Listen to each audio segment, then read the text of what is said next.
کر دے. تو اس حوالے سے چیزیں چل رہی ہیں. آج شبلی فراز نے بھی بیٹھے ہوئے تھے علی امین گنڈاپور کے ساتھ. انہوں نے کیا بات کی؟ انہوں نے کہا جی ہاتھ پاؤں کے اتنے پھول گئے ہیں یہ ان کے کہ انہوں نے جو فیصلہ سب سے اینڈ میں کرنا تھا وہ فیصلہ انہوں نے سب سے پہلے کر لیا ہے اور سب کو پریشانی میں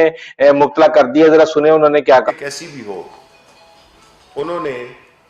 یہ جلسے بھی کرنے ہیں, عوام کو صحت, عوام کی صحت کو بھی نقصان پہنچانا ہے, ان کو گمراہ بھی کرنا ہے, اور ایسی صورتحال پیدا کرنے کی ایک ناکام کوشش کہ وہ حکومت پہ کسی طرح کا دباؤ ڈال سکیں. اور بوکھلاہٹ کی یہ حالت ہے کہ جو اقدام ان کو آخر میں کرنے چاہیے وہ انہوں نے غلطی سے بوکھلاہٹ میں پہلے کر دیے ہیں. ان کا یہ واویلا جس میں کہ عوام کے لیے کچھ بھی نہیں ہے, چاہے وہ پیڈ ایڈورٹیزمنٹس کے تھرو ہو یا اپنی تقریروں کے تھرو ہو, جس میں کہ جھوٹ در جھوٹ بولا جا رہا ہے, جس کے کہ یہ ظاہر ہے کہ ماہر ہیں, ان کی زندگی گزری ہی جھوٹ پہ ہے. ان کا جو ایمان ہے وہ پیسہ ہے, اور انہوں نے اپنے ادوار میں آپ دیکھ رہے ہیں کہ کیسے یعنی کہ ایک دوسرے کو لتاڑا جا رہا ہے. فکرے ڈھونڈ ڈھونڈ کے لائے جاتے ہیں کہ آج کی پریس کانفرنس میں نے اس کے لیے یہ فکرہ استعمال کرنا ہے, اور دوسری طرف کوشش یہ کی جا رہی ہے اپوزیشن کی طرف سے کہ روزانہ مولانا فضل الرحمان آگے کوئی نہ کوئی بات کریں, روزانہ مریم نواز کوئی نہ کوئی ایسا ایونٹ کریٹ کریں, اور روزانہ بلاول ویسے بہرحال اس حوالے سے پیپلز پارٹی ذرا ٹھنڈ میں ہے, لیکن یہ کہ کریڈٹ لینے کا معاملہ تو اس لیے بلاول لاہور آ کے بیٹھ گئے ہیں. اور آج انہوں نے مریم نواز سے جو ہے نا ملاقات کی, اور ملاقات کرنے کے بعد انہوں نے اہم پریس کانفرنس کی. پریس کانفرنس جب ہوتی ہے تو خاص طور پہ جو شریف برادران کی پریس کانفرنس ہے نا, وہ اپنے 5-6 بندے ایسے جو انہوں نے پالے ہوئے ہوتے ہیں ان کو وہ رکھا ہوا ہوتا ہے انہوں نے, اور وہ پھر ان کو اپنی مرضی کے سوال دیتے ہیں. پرویز رشید ان کو سوال دیتے ہیں کہ جناب آپ پوچھئے گا کہ حکومت کتنی رکاوٹیں پیدا کر رہی ہے, چاہے رکاوٹ ایک بھی نہ ہو, لیکن پھر اس کے بعد جب بات آتی ہے تو پھر وہ بات میڈیا میں ڈسکس ہوتی ہے. انہوں نے کہا جی پانی لگ گیا ہے, جی تالے لگ گئے ہیں, جی پتہ نہیں کیا کیا لگ گیا ہے. تو رکاوٹوں کے حوالے سے جو سوال تھا اس کے اوپر مریم نواز نے کیا کہا, ذرا یہ کہ میں سڑک پہ کنٹینر لگاؤں گا اور ان کا راستہ روکوں گا. ایکچولی بات یہ ہے کہ جو یہ دعویٰ کرتا تھا کہ نواز شریف سے اس کا مقابلہ ہے یا پی ڈی ایم سے اس کا مقابلہ ہے, ہمیں تو اب یہ سمجھ آئی ہے کہ ڈی جے بٹ صاحب سے ان کا مقابلہ ہے, یا پھر کرسیاں اور ٹینٹ سروسز والوں سے ان کا مقابلہ ہے, یا پھر جہاں پر میں نے کل ریلی کے دوران کھانا کھایا تھا اس بٹ کڑاہی جو ہے اس کے اونر سے ان کا مقابلہ ہے. مجھے تو یہ ابھی سمجھ نہیں آئی. لیکن دیکھیں ملتان میں بھی انہوں نے یہ کیا تھا, اسٹیڈیم کو سیل کر دیا, اسٹیڈیم میں پانی چھوڑ دیا, اور اس کے بعد اس کو آخر وقت تک اسٹیڈیم کو جو ہے وہ بلاکڈ رکھا. لیکن کیا ملتان میں جلسہ نہیں ہوا؟ اسٹیڈیم میں اگر جلسہ ہوتا تو شاید اتنا کامیاب جلسہ نہ ہوتا. ملتان کے لوگوں کو غصہ آیا اور وہ باہر نکلے, اور انہوں نے بغیر کسی سٹیج کے, بغیر کسی لائٹنگ کے, بغیر کسی ساؤنڈ سسٹم کے, انہوں نے بڑی کامیابی سے ماشاءاللہ عوام کی شمولیت کے ساتھ ملتان کا جلسہ ہوا. تو ان کے جو ہوائیاں ان کی اڑی ہوئی ہیں نا, وہ ہم تو خون خرابہ یا کوئی بھی کسی قسم کی بھی ہماری پرامن تحریک ہے, ہم کہتے ہیں ہمارے راستے اور عوام کے راستے سے ہٹ جاؤ. اور اگر آپ اس طرح کے ہتھ کنڈے استعمال کرو گے تو آپ اپنی جو فال ہے اور اپنا جو گھر جانا ہے آپ اس کو اپنے اوپر جلدی کر لو گے. دیکھا آپ نے کہ مریم نواز نے کیسے اپنا کیا. بیسیکلی دیکھیں آپ, لوگ پوری دنیا حیران ہے کہ یار آپ وہ لوگ جو کہ کئی دفعہ جن کی پارٹیاں وزارت عظمیٰ کے اوپر رہ چکی ہیں, وہ عوام کی جانوں کے ساتھ اس طریقے سے کھیل رہے ہیں. کیوں؟ کیونکہ انہوں نے ایک وقت کے اوپر موومنٹ شروع کر دی تھی, لیکن ان کی بدقسمتی کی وہ وبا دوبارہ پاکستان کے اندر, اور اس عوام کی بھی بدقسمتی کہ وہ دوبارہ آ گئی ہے, اور وہ لوگ حیران ہے, پریشان ہے. یہاں نوکریوں کے اوپر لوگ نہیں آ رہے, گھروں سے کام کر رہے ہیں بیٹھ کے, لیکن یہاں پہ خاص طور پہ اپنے سیاسی کارکنوں کو جو ہے نا نقصان پہنچا جا رہا ہے. کیونکہ عام عوام تو ادھر بازار شاپنگ کرنے کے لیے نہیں جا رہی, تو وہاں پہ ہر ایم این اے, ہر ایم پی اے, جو چھوٹے موٹے ناظم کے امیدوار ہیں, جو کونسلر کے امیدوار ہیں ہر ایک کو ڈنڈا گھمایا ہوا ہے کہ تم نے 50 لانے ہیں، تم نے 100 لانے ہیں، تم نے 150 بندے لانے ہیں، اور ان کی جان پہ بنی ہوئی ہے کہ اگر مریم بی بی کو اگر ہم نے خوش نہ کیا تو شاید ہماری سیاست کا خاتمہ ہو جائے، کیونکہ ظاہر سی بات ہے یہاں پہ تو آپ کو پتہ جماعتی سیاست ہے، جس جماعت سے ٹکٹ ملے گا خاص طور پہ پنجاب میں تو یا تو تحریک انصاف یا پھر نون لیگ. تو اب لوگ اپنی ٹکٹیں پکی کرنے کے لیے کچھ ان کو تسلیاں دی جا رہی ہیں کہ جناب یہ بس ابھی الیکشن ہونے والے ہیں، آپ دیکھتے جائیں، مارچ تک جناب یہ فارغ ہو جائیں گے، اس کے بعد ایک انٹرم گورنمنٹ آئے گی، 6 مہینے تک وہ رہیں گے اور وہ قانون سازی ہوگی، ساری ترامیم لائی جائیں گی، اس کے بعد پھر الیکشن ہے، پھر اس کے بعد جناب آپ نے ہی ایم این اے اور ایم پی اے بننا ہے، اور ایم این اے اور ایم پی اے بننے کے بعد آپ نے جو اپنا حساب کتاب برابر کرنا ہے وہ آپ عوام کے ساتھ کر لیجیے گا. تو اس حوالے سے میں آپ کو بتاؤں کہ بلاول بھٹو زرداری کا جو لہجہ تھا نا اینڈ میں، یہ جو میں آپ کو چنک دکھاؤں گا، بہت سخت ہو گیا تھا اسٹیبلشمنٹ کے حوالے سے، اور ان سے پوچھا گیا کہ جناب جو سی ہے وہ استعفے کے حوالے سے کیا پیپلز پارٹی بھاگ رہی ہے، کیا وجہ ہے؟ تو اس حوالے سے انہوں نے کیا کہا، ذرا آپ یہ دیکھیں کہ کیا کہ ہمارا میڈیا دوستوں میں اور جو بھی آپ کو یہ خبریں فیڈ کرتے ہیں ان کا ایک خاص محبت ہے پاکستان پیپلز پارٹی کی، اور وہ پی ڈی ایم کے بننے کے وقت سے لے کے آج تک ایک خواب دیکھ رہا ہے، کہ دیکھ رہے ہیں کہ کسی نہ کسی طریقے سے وہ پی ڈی ایم میں کوئی دھرار پیدا ہو، لیکن وہ ہر موقع پہ ناکام رہے. مجھے یاد ہے کہ گلگت بلتستان کے الیکشنز میں جب میں ان اونچی اونچی پہاڑوں کو خود جگہ جگہ پہنچنا، تو ہمارے پیچھے یہاں پاکستان میں خبریں چل رہے تھے کہ گلگت کے الیکشنز میں ہم پی ڈی ایم کو چھوڑیں گے، اور وہ نہیں ہوا. پھر اس استعفے کے بعد پہ بھی کافی قوتوں اور ہمارے کچھ دوستوں نے ایسے باتیں کی ہیں تاکہ پی ڈی ایم میں درار پیدا ہو، لیکن آپ کے سامنے حقیقت ہے کہ پی ڈی ایم نے فیصلہ کر لیا ہے کہ 31 دسمبر تک سارے پارٹیز کی قیادت کے پاس اسٹیبلشمنٹ کا جس طریقے سے وہ جعلی انداز سے زبردستی اس حکومت کو کھڑا کر رہی ہے، ان کو یہ کام ختم کرنا پڑے گا. وہ جس طریقے سے ہمارا اسٹیبلشمنٹ آپ کا آواز گھونٹنے کی کوشش کر رہے ہیں، یہ کام ختم ہونا پڑے گا. جس طریقے سے پورے پاکستان میں ہمارے شہری لاپتہ ہو رہے ہیں، یہ کام ختم ہونا پڑے گا، اور تب تک پی ڈی ایم کا کوئی جماعت پیچھے نہیں. آپ نے دیکھا کہ کیا کیا کہہ رہے ہیں. اب اس کے اوپر نا ایک شرارتی صحافی تھا، اس نے سوال کیا کہ یار انہوں نے تو آپ کو لاڑکانہ کی سڑکوں کے اوپر گھسیٹنا تھا، تو آپ لوگ کٹھے ہو گئے ہیں. عمران خان نے کہا تھا کہ یہ سارے میرے خلاف کٹھے ہو جائیں گے جب میں ان کا احتساب کروں گا. تو کیا عمران خان کا بیانیہ کامیاب نہیں ہو گیا؟ تو اس حوالے سے بلاول نے کیا کہا. آپس پہ پاکستان پیپلز پارٹی اور مسلم لیگ نون کا جو تاریخ ہے وہ آپ کا سب کے سامنے ہے، لیکن چارٹر آف ڈیموکریسی، ریکنسیلیشن اور اس ملک میں جو بھی ترقی ہوا ہے جمہوری، سیاسی، معاشی، وہ تو ہمارا ساتھ مل کے چلنا کی وجہ سے ہوئے ہیں. اور جہاں تک عمران خان صاحب کا بیانیہ ہے وہ تو ہر دن چینج ہو جاتا ہے. پہلے وہ تو ہمیں دھمکی دے رہا تھا کہ آپ ہمیں جانتے نہیں ہیں، میں آپ کو دیکھ لوں گا. اب وہ بیچارہ کہہ رہا ہے کہ میں تو ڈائیلاگ کے لیے بھی تیار ہوں، کچھ کرنے کے لیے بھی تیار ہوں، اب آ جائے ہم سے ذرا بات کریں. تو ایسا سیاست میں نہیں چلتا ہے. میں سمجھتا ہوں کہ اس قوم نے اپنے فیصلہ کر لیا ہے، پاکستان کے عوام نے فیصلہ کر لیا ہے. ایک آدمی رہتا ہے، عمران خان صاحب رہتا ہے، جو قوم کا فیصلہ نہیں مان رہا، جو عوام کا فیصلہ نہیں مان رہا، عوام کا فیصلہ نہیں مان رہا. اور پی ڈی ایم کی جماعتیں مل کے عمران خان کو اور عمران خان کے سہولت کاروں کو منائیں گے کہ ان کو عوام کا حکم ماننا پڑے گا. الٹا نہیں چلتا ہے، عوام کسی اور کا حکم نہیں مانتا. آپ نے دیکھا ہے کہ جناب مساق جمہوریت میں آپ کو بتاؤں کہ یہ ڈرامہ عوام کے ساتھ، آپ کو جب مساق جمہوریت ہوا تھا تو 2008 کے اندر مساق جمہوریت کے 1 سال کے بعد ہی محترمہ بے نظیر بھٹو نے جناب این آر او کیا تھا. انہوں نے جو مساق جمہوریت ہے اس کے اندر یہ شک تھی کہ آپ نے کبھی بھی ایک دوسرے کے خلاف اسٹیبلشمنٹ کے پاس نہیں جانا فیور لینے کے لیے یا کسی کو نقصان پہنچانے کے لیے، ایون اپنے کسی بھی مقصد کے لیے آپ نے اسٹیبلشمنٹ کے پاس نہیں جانا. لیکن کیا ہوا کہ محترمہ بے نظیر بھٹو نے جنرل مشرف کے ساتھ این آر او کیا، اور این آر او کرنے کے بعد جناب میاں نواز شریف کو بھی رستہ دیا گیا اس حوالے سے. اور صرف یہی نہیں، پھر جب پیپلز پارٹی کی حکومت آئی تو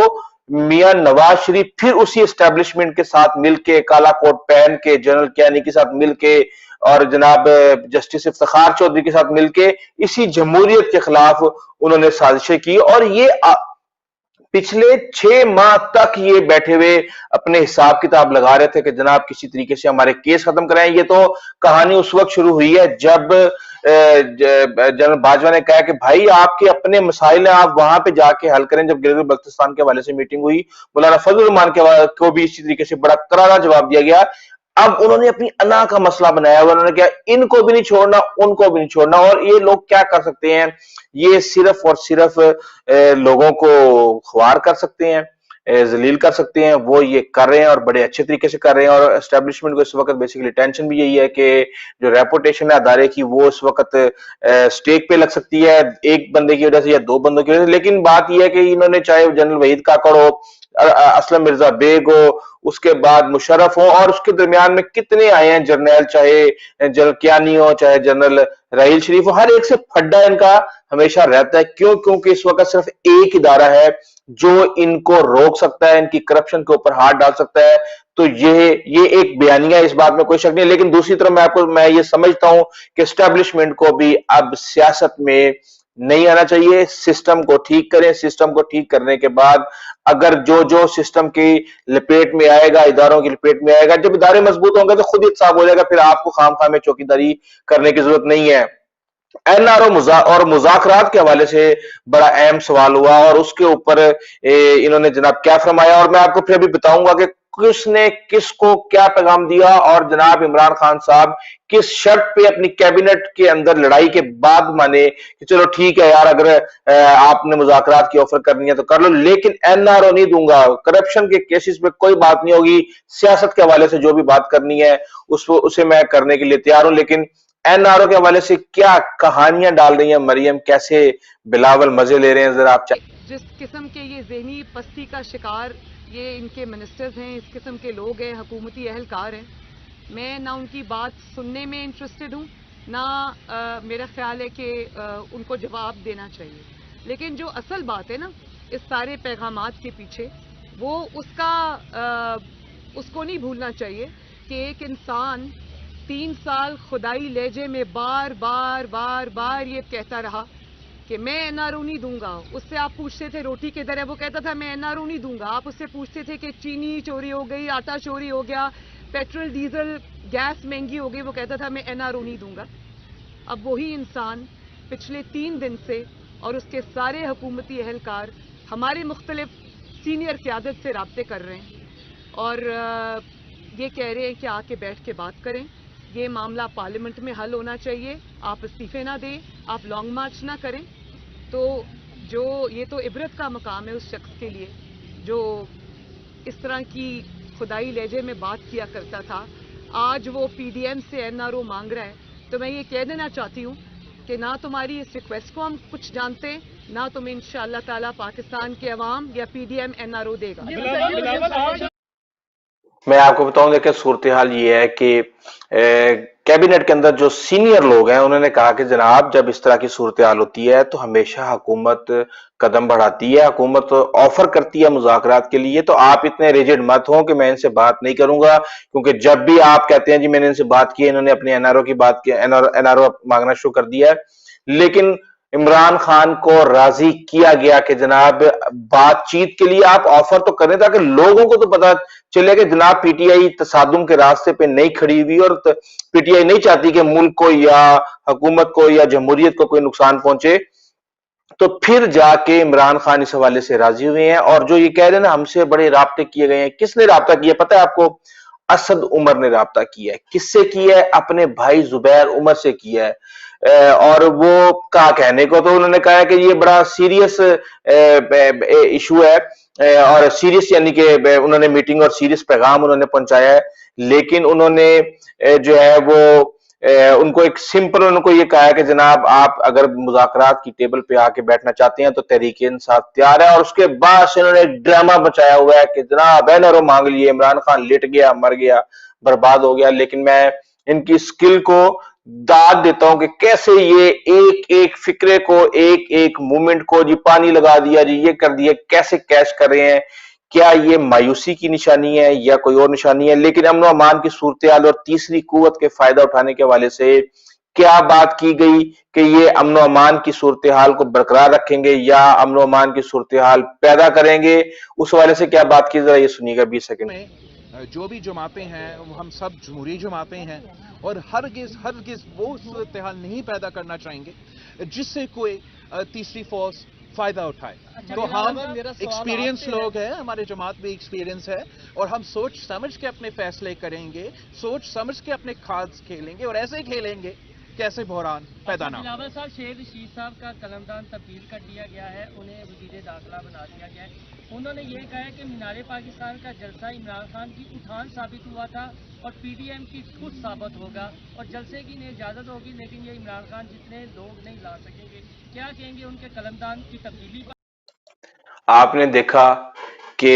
امن و امان، مجھے یہ سمجھ نہیں آتی کہ جب آپ نے امن و امان کی صورتحال بھی آپ نے رکھنی ہے، وہاں پہ اتنی شدید سردی کے اندر آپ کے وہ کارکن بھی نہیں ہیں جو کہ وہاں پہ جا کے بیٹھ جائیں گے، خاص طور پہ پیپلز پارٹی اور نون لیگ کے لوگ وہاں پہ نہیں بیٹھیں گے۔ مولانا بہرحال اپنے مدرسے کے بچوں کو وہاں بٹھانے میں کامیاب ہو جائیں گے۔ تو اب